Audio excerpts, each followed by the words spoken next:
Hello my YouTube family, कैसे हैं आप सभी। डेली लाइफ विद मीत में आप सबका बहुत बहुत स्वागत है। ये है 19 तारीख की मॉर्निंग की वीडियो।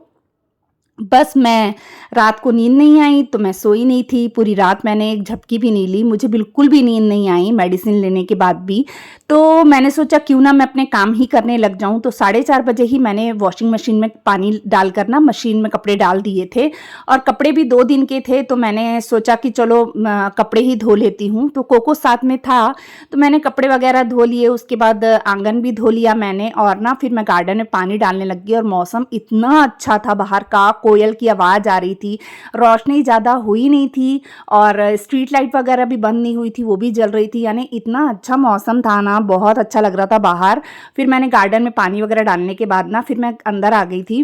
फिर मैंने चाय वगैरह चढ़ा दी, और फिर हॉल में ना बच्चे जैसे खलारा सा पा देते हैं ना, रात को बैठे रहते हैं, कोई सामान कहीं कोई सामान कहीं रख देते हैं। तो बस मैं उन्हीं सामानों को इकट्ठा कर रही थी, संभाल रही थी। और मैंने ना सोफ़े के कवर भी मैंने सोचे थे कि मैं धो दूंगी।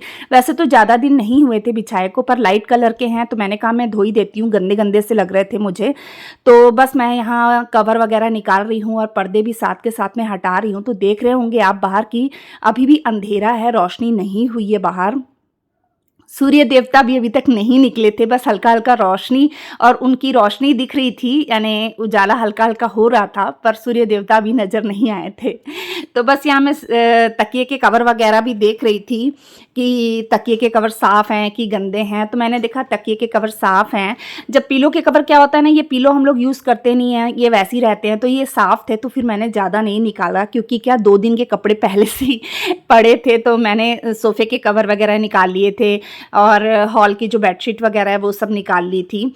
उसके बाद मैंने पाठ किया, और कोको भी मेरे आसपास ही घूम रहा था, शैतानी कर रहा था। पाठ करने के बाद ना मैं आ गई थी किचन में।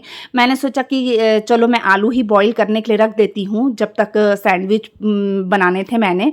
तो मैंने सोचा चलो मैं आलू बॉईल होने रख देती हूँ, तो लाइट जाने से पहले पहले आलू बॉईल हो जाएंगे। तो बस मैं इस तरीके से ही माइक्रोवेव में आलू बॉईल करने के लिए रख देती हूँ। और मैंने ना 15 मिनट का टाइमर सेट कर दिया था, क्योंकि मुझे पता था उससे पहले ही लाइट चली जाएगी। तब तक मैं आ गई थी, मैंने मशीन में कपड़े भी सुखा रही थी उधर बाहर की तरफ में, और साथ में ही ना मैं गली धोने के लिए भी आ गई थी। मैंने कहा, और गली का ना कितना भी करो ना, रोज वही हाल हो जाता है। वो वैसी ही मतलब मिट्टी रेत सी उसमें आ ही जाती है गली में, तो डेली उसको धो तो भी वैसे लगता है कि धुली ही नहीं है। रोज का उसका वही हाल रहता है। और कुछ मौसम की वजह से ऐसे, जैसे आंधी भरी हवाएं चलती है ना, उससे भी मिट्टी उड़ उड़ के आ जाती है, तो बहुत उससे भी गंदा हो जाता है। तो बस मैं यहाँ गली धो रही हूँ, और इसके बाद मैंने कपड़े सूखने के लिए डालने थे। यहाँ मैं पानी निकाल रही हूँ गली का।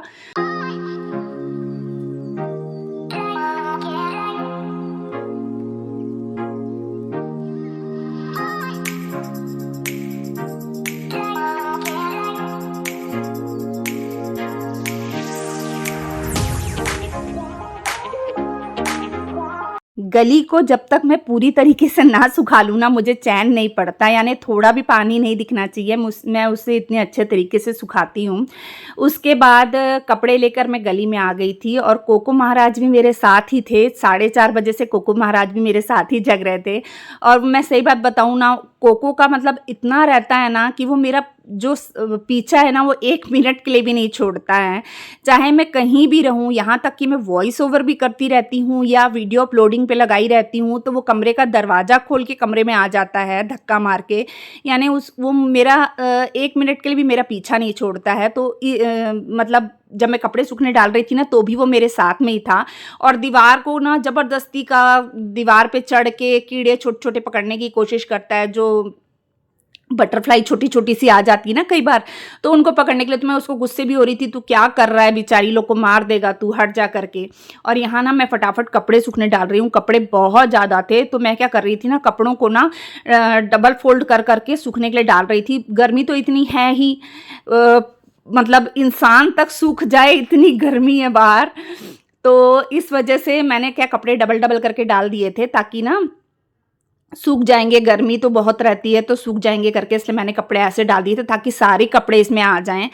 तो बस मैं यहाँ पे कपड़ों को सूखने के लिए डाल रही थी और बस इसके बाद ना थोड़े से कपड़े रह गए थे, तो उन कपड़ों को फिर मैंने बाद में डाला था और कपड़े भी ना ऐसा नहीं कि शाम तक सूख रहे थे, कपड़े भी जल्दी सूख गए थे, ज़्यादा समय नहीं लगा था कपड़ों को सूखने में। और फिर मैंने ना यही कवर दोबारा बिछा दिए थे सूखने के बाद में। तो बस मैं यहाँ कपड़ों को अच्छे से सूखने के लिए डाल दूँगी।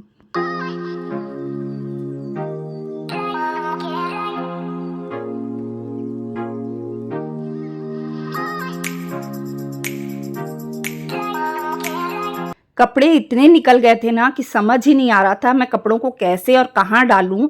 तो बस मैं उन्हें ऐसे ही फ़ोल्ड कर के ना मतलब जगह बना रही थी कि मैं कैसे डाल सकती हूँ कपड़ों को। तो और ये जो स्टैंड है ना, ये भी हमारी कंपनी में ही बना है, तो मतलब बहुत मज़बूत है ये। तो इसका बहुत सहारा रहता है, इसमें कई जगह पे कपड़े अपन डाल सकते हैं, ऊपर भी, सब तरफ, साइड में, मैं हर जगह डाल देती हूँ इसमें कपड़े। तो यहाँ पे पीछे ना तार भी बंधी हुई है, तो मैंने कुछ कपड़े ना तार में भी डाल दिए थे। यानी इतना सोचना पड़ रहा था कहाँ डालूँ कपड़े, क्योंकि सामने गाड़ी खड़ी है, तो उस वजह से थोड़ी-सी जगह मतलब जगह कम पड़ जाती है, तो कपड़े वहाँ सूखने नहीं डल पाते। तो मैंने गली में ही कपड़े डाले थे। तो बस जो बेडशीट वगैरह है ना, इसको मैं इधर तार पर डाल रही हूँ और कुछ सोफ़े के कवर वगैरह इधर डाल दिए थे और सब चीज़ों को ना फ़ोल्ड कर के डाला था मैंने, ताकि जगह थोड़ी-सी बन जाए और कपड़े भी आ जाएँ पूरे और सूख जाएँ। तो ये थोड़े से कपड़े रह गए थे, जैसे एक रमन की पग रह गई थी और सोफ़े के कवर कुछ रह गए थे, फिर वो मैंने ना बाद में डाल दिए थे। और बस मैं यहाँ पे आ गई थी उसके बाद तड़का लगाने के लिए। ये बज रहे थे कुछ 8:30 का टाइम हो रहा था। तो 8:30 का टाइम हो रहा था, बस मैंने यहाँ पे इस पूरी तैयारी करके रखी थी और पहले मैंने अदरक, मिर्ची और प्याज को भून लिया था सैंडविच के मसाले के लिए। और जो आलू है ना, इस बीच में मैंने वो भी बॉईल तो मैंने पहले ही कर लिए थे, उसके बाद मैंने उसे छिल लिया था, मैश कर लिया था। अब ये जो मसाला भून गया है ना, प्याज वगैरह जब भून गया है, तो मैंने इसमें नमक, मिर्च, हल्दी और आमचूर पाउडर डाला है और थोड़ा सा गरम मसाला डाला है। अब इसे मैं अच्छे से मिक्स कर लूँगी और मिक्स करने के बाद मैश किए हुए आलू इसमें डाल दूँगी मैं और इसे अच्छे से मिक्स कर लूँगी। तो मैं इसी तरीके से आलू गुंडे का मसाला भी मैं इसी तरीके से तैयार करती हूँ और सैंडविच का मसाला भी मैं इसी तरीके से तैयार करती हूँ।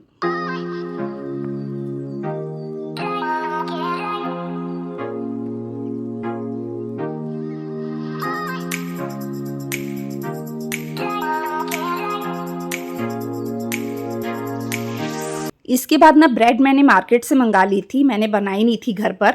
तो बस मैंने इसे अच्छे से रख लिया है और बिछा लिया है और ना इसके बाद पहले मैं मेयोनीज़ डाल रही हूँ, फिर पास्ता पिज़्ज़ा सॉस डालूँगी, फिर जो होती है ना पिज़्ज़ा सॉस वो डालूँगी और उसके बाद मैंने डाली थी इसमें थोड़ी-सी सॉस डाली थी, टोमेटो सॉस। और उसके बाद ना मैंने ना इस पे आलू रख दिया था, इसे अच्छे से मिक्स कर दिया था मैंने। इसके बाद इसके ना आलू रख अच्छे से ना खूब सारे आलू की स्टफिंग कर दी थी और ये दोनों तरफ मैं इसमें लगा रही हूँ, इस साइड भी ऊपर और नीचे दोनों तरफ मैंने ये सॉस लगाई है, जिससे टेस्ट बहुत अच्छा आया था और ये सैंडविच जो है ना बहुत टेस्टी बनकर तैयार हुए थे। मैं पहले सोची थी कॉर्न वगैरह या और कोई सब्जी वगैरह भी इसमें डालूँगी, पर लेट हो गया था, इस वजह से मैंने सब्ज़ी इसमें नहीं डाली थी। आप चाहें तो सब्ज़ी भी डाल सकते हैं, कॉर्न वगैरह भी डाल सकते हैं। तो बस मैं यहाँ पे ना आलू की स्टफिंग अच्छे से कर दूँगी। अच्छे से आलू भर के ना मैंने इसके ऊपर ना मैंने ना चीज़ ग्रेट करके रखी थी। तो ये जो चीज़ क्यूब्स आते हैं ना, ये वो वाली चीज़ है। तो बस इसमें मैंने चीज़ डाल दी है और थोड़ी-सी सॉस डाल दूँगी और दूसरा पीस उठा के इसके ऊपर रख दूँगी और थोड़ा-सा ऑयल तवे पे डालकर बस इसको दोनों तरफ से अच्छे से सेक लूँगी। तो इस तरीके से मैंने ना ये तैयार किए थे और वाक़ई में बहुत टेस्टी बने थे सैंडविच। और साथ में थी चाय थी, सॉस थी और मेरे कोको ने भी खाया, कोको को भी बहुत पसंद आया सैंडविच। हमारा कोको सब कुछ खाता है, मैं उसी के पास बैठ के नाश्ता करती हूँ ना, जैसे मैं जहाँ भी नाश्ता करती हूँ हॉल में, टेबल में जब बैठ के नाश्ता करती हूँ तो मेरे पास बैठ जाता है, मैं भी खाई जाती हूँ, उसको भी दी जाती हूँ, तो वो भी खा लेता है, उसे भी बहुत स्वाद लगते हैं। तो इस तरीके से ना मैंने 2 तवे रखे थे, इधर भी मैं सेक रही थी और दूसरे तवे पर भी मैं सेक रही थी कम गैस में और ये बहुत कुरकुरे, क्रिस्पी और बहुत टेस्टी बने थे। आप भी इसे ज़रूर ट्राई करिएगा। तो बस मैं यहीं पे अपने व्लॉग का एंड करती हूँ। आई होप आपको मेरा ये छोटा सा व्लॉग अच्छा लगा होगा। अगर अच्छा लगता है तो प्लीज़ मेरे चैनल को सब्सक्राइब कीजिए, वीडियो को लाइक कर दीजिए, शेयर कर दीजिए और अगर आप मेरे चैनल पर नए हैं तो प्लीज़ मेरे चैनल को सब्सक्राइब कर दीजिएगा, वीडियो को लाइक कर दीजिएगा, शेयर कर दीजिएगा और मिलते हैं नेक्स्ट ब्लॉग में। तब तक के लिए बाय बाय।